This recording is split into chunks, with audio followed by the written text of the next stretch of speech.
gentlemen. Uh-oh. It's time for the Early Bird Special. Bringing you the best stories from the world of sports and sports entertainment. Now, here are your hosts, Sparky and Burdick. KG is in the building, finally. Yes, sir. Anyways, but let's get into this, brother. What do you think about Raw yesterday? I shouldn't say last night. I'm always so used to saying last night because they're usually at 5, but it was actually at noon yesterday if you're here in the States. We saw I am assuming, culmination of these promos between Cody Rhodes and John Cena. We got into it a little bit yesterday of how big this heel turn is for John Cena for most people. Myself, I don't see it as that big of a deal, but that's just a personal preference.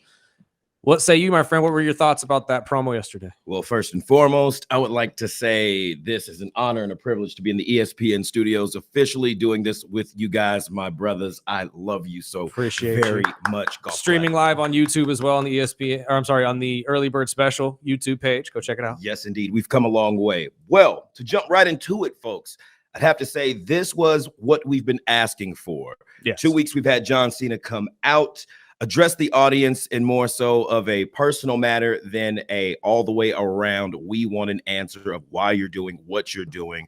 Does it involve The Rock and whatnot? The storylines have meshed together so well that they're blurring the lines of kayfabe, which is, your scripted WWE reality, and the actual reality of sports entertainment that we've come to love so much over the years. I think we're just starting to cut into the meat of the end of WrestleMania season. We've had all the sides and fixings with the matches put together and laid out on this table that Paul Levesque has given us a bounty to enjoy this WrestleMania season. But with all the good things being said, I do have some qualms about that, and we can get into that, Chris. Absolutely. Well, that's the point I was going to make to you, because me and Sparky were talking before the show, and we both kind of agreed. The build-up for WrestleMania has been great in certain areas, especially the Cena Rhodes situation. You got the triple threats going on between the men and the women's. We won't get into all of them right now. But is it getting a little lackluster because of how much you got last year in Philadelphia? I would have to say yes, because if we were on the same schedule that we've previously been on over the years, WrestleMania would be, I believe, this weekend. I believe so. Yeah, it would have been this So weekend. We would already be at a culmination of our storylines, our feuds. Whereas now that it's Easter weekend, it's pushed back a couple of weeks, that we're stretching it a little thin in certain places. But needless to say, it almost seems necessary to flesh out how many storylines we have this WrestleMania. We've got 2 nights. For people that don't know, WrestleMania used to be 1 night. Now it is 2. It is more profitable that way. There are so many superstars on the roster that it makes sense. And also it's more enjoyable as a fan, as a consumer, someone who does analysis on this product, to get more than, I'd have to say, just 1 night. Yeah. And all this talent crammed into 1 night. We can space it out, take a break. If I'm not mistaken as well, the big PLEs, I should say, the Royal Rumbles, the Money in the Banks starting this year will also be 2 nights, if I'm not mistaken, right? Or is that next year? That is also starting towards the end of this season. So we'll see those towards the end of this year and the beginning of next year. The vast majority of your big ones, your SummerSlams, I know Royal Rumble was definitely one of them. I just can't remember the other 2 off the top of my head right now, will be becoming 2-night events for the WWE, which obviously this is more financially beneficial to them as well? Yes, indeed. SummerSlam will be taking place at MetLife Stadium this year on August 2nd and 3rd. Now, financially, this is the most lucrative time WWE has ever seen in the past 15 years. Especially with the merger of TKO and the partnership they have with UFC, and Power Slap, I believe, is also a part of this. Also, there's been another group that's come in to purchase a majority shareholdings of TKO, WWE Industries. Is this the Saudi group or whatever that came in? I believe so, but I'm not too sure on that. We'll get that information a little later on. But over the last 4 years, WWE annually has increased their business revenue profits from 1.1 billion in 2021 all the way to 1.5 billion in 2023, also culminating in 2024, the $500 million Netflix deal that we are currently enjoying right now. Well, at least if you're in the States, you're enjoying Raw. If everybody else gets every other show. If you're out of the country, as I was about 2 weeks ago, you were able to enjoy Netflix streaming WWE product continuously with SmackDown. Get yourself a VPN. Yes. Get yourself a VPNs. Get yourself a VPN, folks. Also with NXT and SmackDown live on Netflix, which is quite the come up. Right. If you're a wrestling fan. Now, okay, one question I do want to pose to both of you, because I saw a promo for this, but I am kind of disappointed it's not going to be televised. WrestleMania is more than just a 2-night event for wrestling now. It is an absolute spectacle, and it being in Vegas this year, it makes it no different at all. But they are now announcing that there will be a roast of WrestleMania hosted by Tony Hinchcliffe of Kill Tony. Yep. It's about a 4 to 5 day extravaganza now. You got the Undertaker. What would you expect to see from that? I mean, we would see a stand-up most likely from Sami Zayn amongst others, but I'm really disappointed we're not going to get the roast on TV. I'm a little upset too, because that is money on the table right there. Absolutely. You've got R-Truth, you've got the Usos. Imagine the partnership with Comedy Central you could get. It would be unfathomable for those to go up and hear the Undertaker crack jokes about people in the back. Okay, hold on. On things that we could not. He's already breaking people's childhood. Now by telling with this all podcast. Oh yeah, it's great. It's great TV, but also it's a smorgasbord of entertainment that we're getting the weekend of WrestleMania that has turned into almost a rock/wrestling event, kind of a la like the 80s used to be. It's like the reemergence of what entertainment and sports crossovers used to be when we were growing up. Right. Just now in the modern era. Now, do both of you believe, though, that after this spectacle that has been done last year and this year, do you think now that WrestleMania is going to be, you have to have it in a place like Vegas in order to have that spectacle every year? Well, where else are you going to facilitate such a big event? See, that's the thing, though, is that it seems like all sports are headed towards Vegas. Well, you got everybody. You got that Raider Stadium that's not being filled up by the team, so you got to fill it up some type of way. Right? I hear they're building a nightclub in there. Come on. Well, I mean, they have a casino, so you have to something. I mean, LA could definitely do it as well. Absolutely. LA could pull it off. I think New York could pull it off. I see Riyadh really trying to make a play for a WrestleMania. See, but I don't think you'll ever get a WrestleMania outside of the States. Question. That actually was going to be my question. Do you guys think there will ever be, well, excluding London, O2 Arena, which seems to be a plausible destination in the future? Maybe Glasgow, Scotland. I don't know. I don't think so. You don't think Scotland could fill it out? I just don't think they. WrestleMania outside the States it's possible, but not likely within the next 2 to 3 years. Maybe I think they're building this blueprint. I mean, we just dealt with, the last 5 weeks, right? Yeah, almost that 2 they months. were out of the country. Yeah, and I think they're making their money. I mean, look at the tickets. We were talking about the tickets just for a SmackDown, and if you looked at the tickets at WrestleMania, I mean, I couldn't afford the nosebleeds. Since we're on this topic already, but just to sidebar this. Is the WWE, amongst other organizations like the NFL, the NBA, it seems like all these guys are pricing out the Modern Family from being able to go to these events. Yep. Well, it's the hottest show in town. And when you're at your peak of drawing financial income, why wouldn't you? Especially from a smart business perspective. If you look at it, how well WWE is tied into everything from TurboTax to Snickers to Fortnite to Prime, everything that a consumer between the demographic of 13 and 33 would love. Also 35 to 65, extending the generations of people who are nostalgic on the era of seeing people like Stone Cold or The Rock make appearances to kind of revitalize their interest in the product. And just how they've done with the move with Netflix, they always have their pop-ins with, the comedians or the actors that have a Netflix show going on. You see them at ringside all the time. Yeah, and you showed the two guys that they showed at the end last night, they looked like they did not want to be there. But the other ones, I mean, it was hilarious. That's when McAfee messed up Venom's name. And oh my God. Yes. I felt so bad. I was like, Pat, what are you doing? No. That's one of my favorite UFC fighters, too. I'm like, how dare you disrespect Venom that way? I think they were still hungover from all the pints and pub crawls they were doing on their last night in the UK. And that's all they talked about, too, on the McAfee show was the fact that they went on a pub crawl right before Imagine going on a pub crawl with Michael Cole.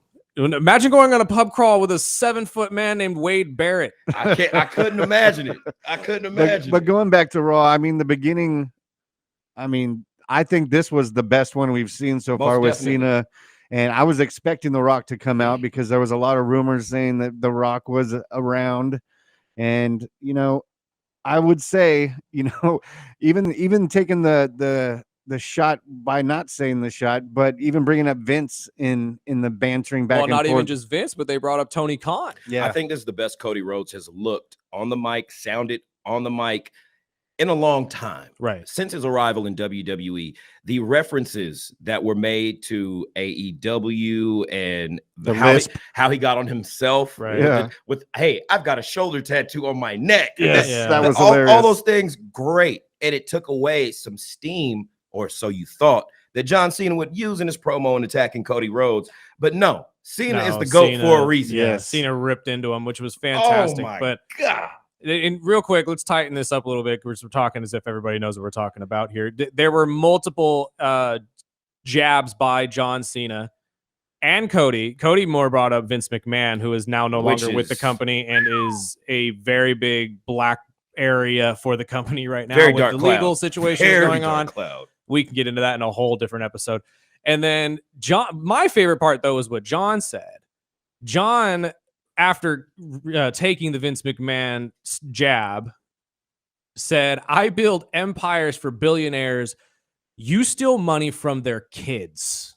Now that is a stab at Tony Khan, son of Shada Khan, or I'm sorry, what's his dad's name? Shad Khan. Yes. Shad Khan, the owner of the Jacksonville Jaguars, amongst other sporting events. And Tony is the owner and operator of All Elite Wrestling, which is essentially WWE's biggest rival. Now that comment should have been the kill shot. Yes, and should have been. Here's why, though, because we're saying it as if people know what we're talking about. Cody created AEW with Tony. Cody went to Tony and essentially said, "Fund my wrestling organization," and that's why he's giving him jabs about taking money from billionaires, and which is honestly a factual situation. Very much so. Very much so. Along with him calling him his chauffeur. Now, with that comment, which should have been the end all be all of the promo, Cena proceeded to walk out of the ring as if I've one-upped you. But on that apron, Cody said something that stabbed Cena in the emotions right back, which was, out of all the arenas that I've been to, fans have never chanted, I can't wrestle. Yeah. Now that, if we remember, was something that drove Cena crazy. It drove him to improve his moveset, travel, learn, do all these different things that people said he couldn't do.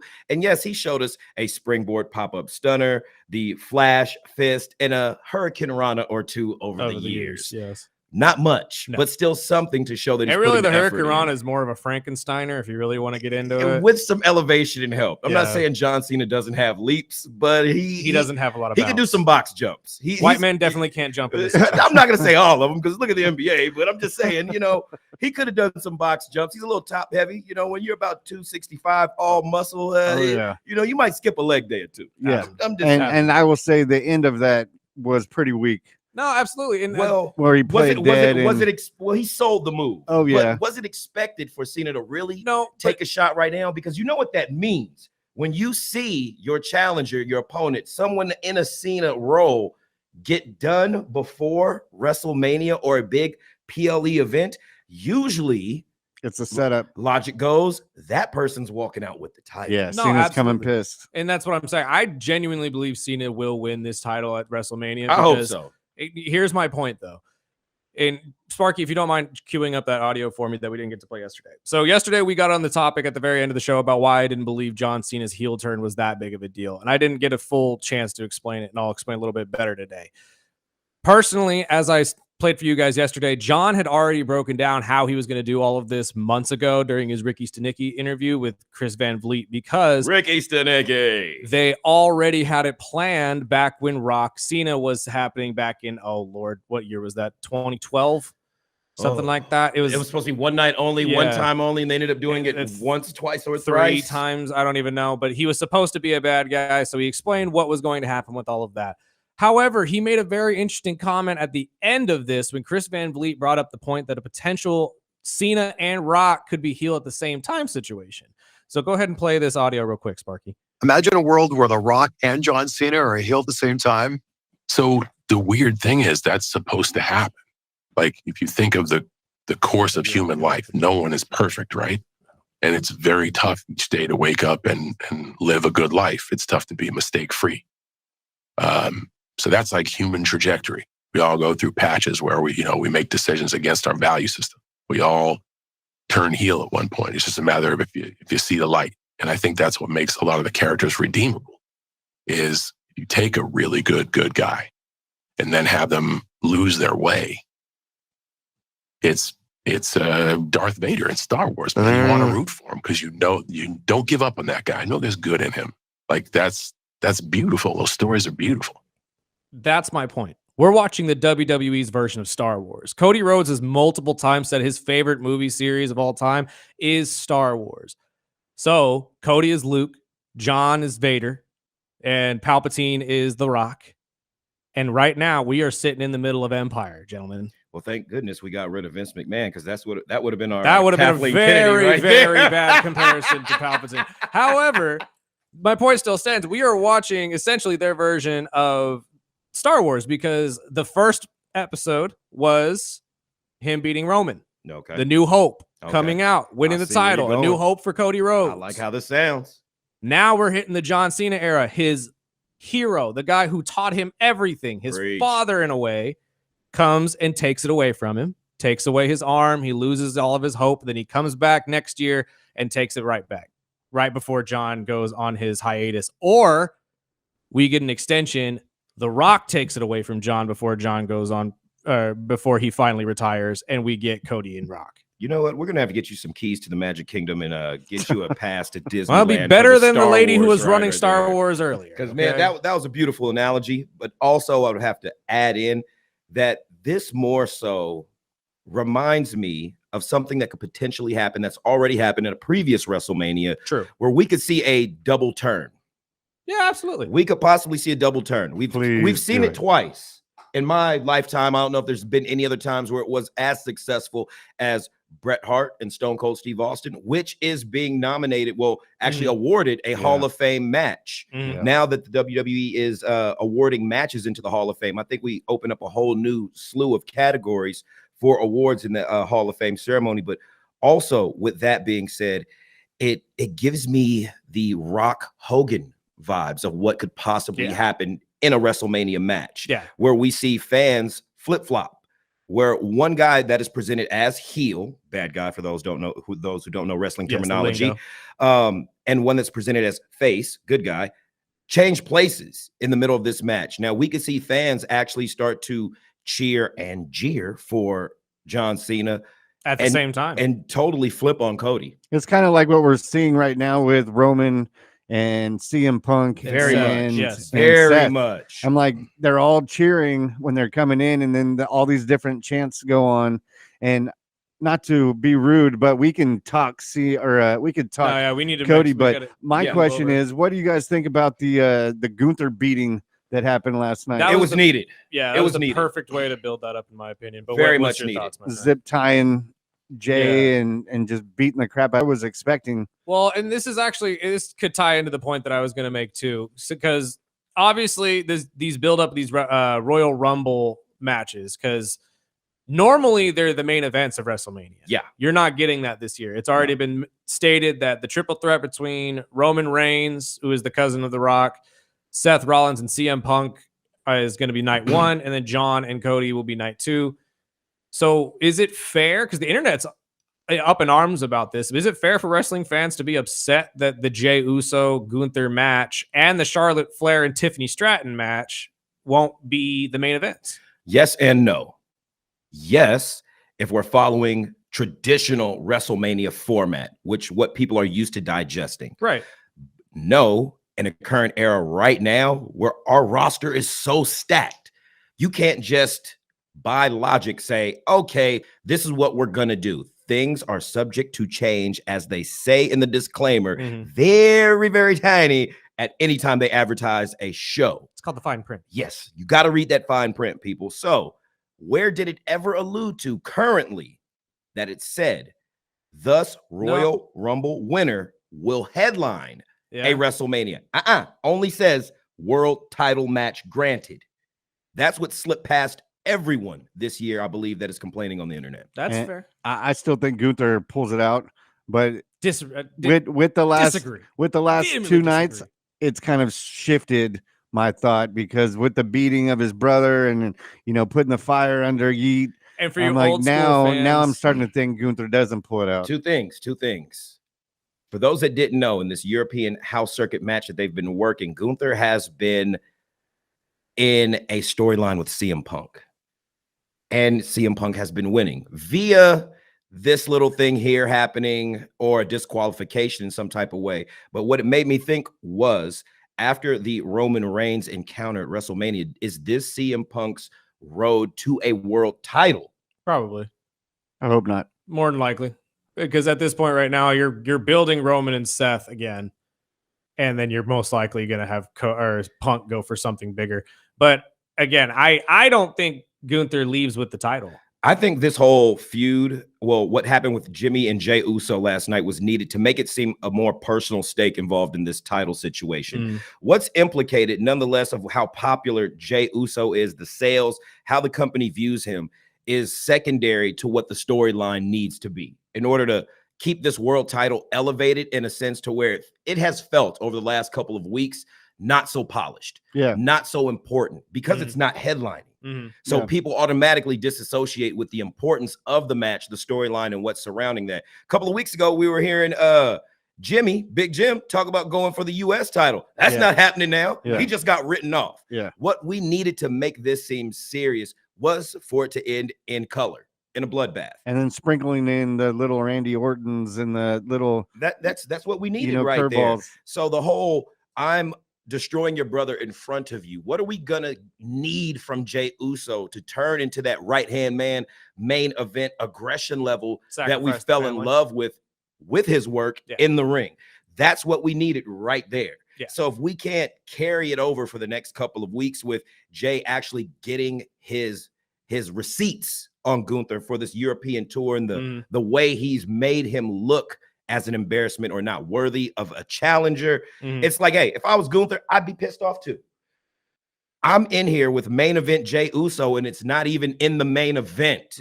That's what we could really curve this storyline about, is Gunther being infuriated that he does not have a challenger that he feels worthy to his acclimates. He is the ring general. The mat is sacred. And he just went in there last night and did some real disrespectful activity.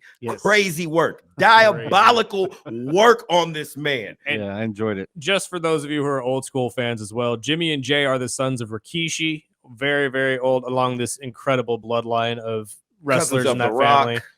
It's that entire family is absolutely Yokozuna. Real quick, though, we've talked enough about the men. We only have a couple minutes left here. Let's get a little bit into the women. Obviously, is it going to be a triple threat?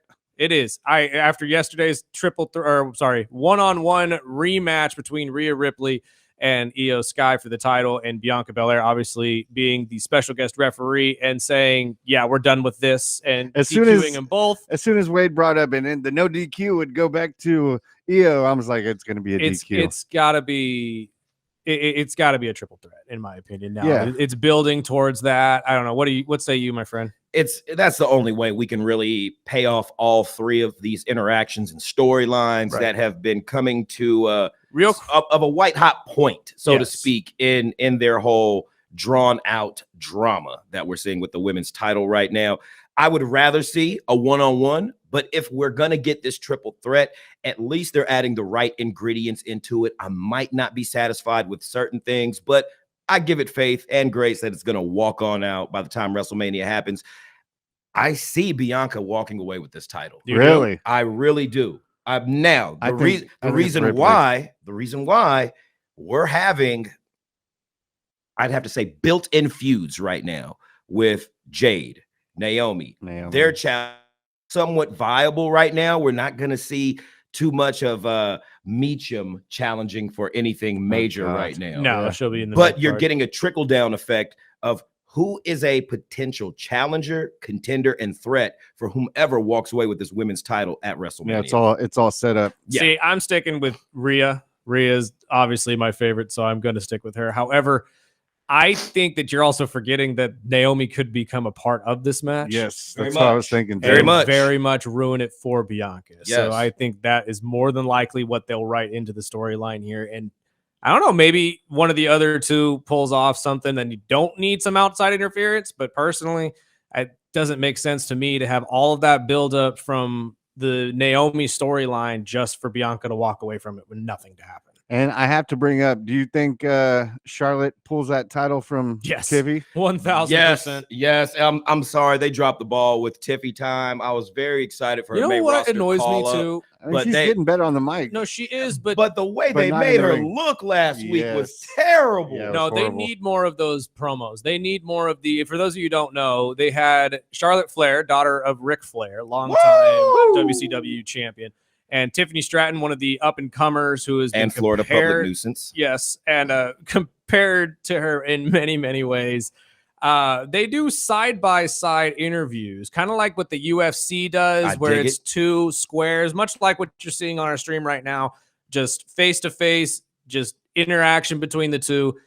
And you can plainly tell how green this girl was, Tiffany, who is the champion right now. And rightfully so. You're going against arguably the greatest to ever do it on the women's side. That is Charlotte Flair. But it has to come to a head. She has to lose it. Like I told you off air the other day when we were hanging out, it just seems to me like this move by the WWE was maybe a little too soon to kind of get it done and then move into something better when Charlotte came back. Indeed, I agree. So before we get out of here, let's just go over some quick match results from the things that we skipped over. We had the New Day and Wow. the New Catch Republic. Oh yeah, Sparky's That new was favorite awesome. tag team. Yes, with That was Pete awesome. Dunne and Tyler Bate, where they were defeated by the New Day. Of course, we know that Gunther went over Jey Uso. Judgment Day, Finn Balor and Dominic Mysterio won their match over Penta and the Intercontinental Champion Braun Breaker, and double disqualification for Rhea and what do you think about the AJ and Logan? Oh yeah, AJ and great Logan. top 5 heel Logan Paul and these UK crowds? They've been great, but I'm ready for the show to come back to the He's not States. wrong on that though, dude. We got to start giving Logan his due. He is one of the I'm best still not heels. drinking Prime Energy though. No. No, it's not. It's not good. Sorry. If you're a Prime fan, sorry. You have no fans here. Sorry. But that is all the time we got Yes, this follow week. 24KG. We appreciate your time. Thank you Absolutely. guys. We will see you next Tuesday. Yes, and sir. We're Thank planning you, my on brother. getting you in a couple more times before WrestleMania. And we'll get a couple more videos in for the YouTube page as well. So look out for those. Most Plenty of definitely. wrestling content to get into. We got to get to a quick break, though, and pay some bills.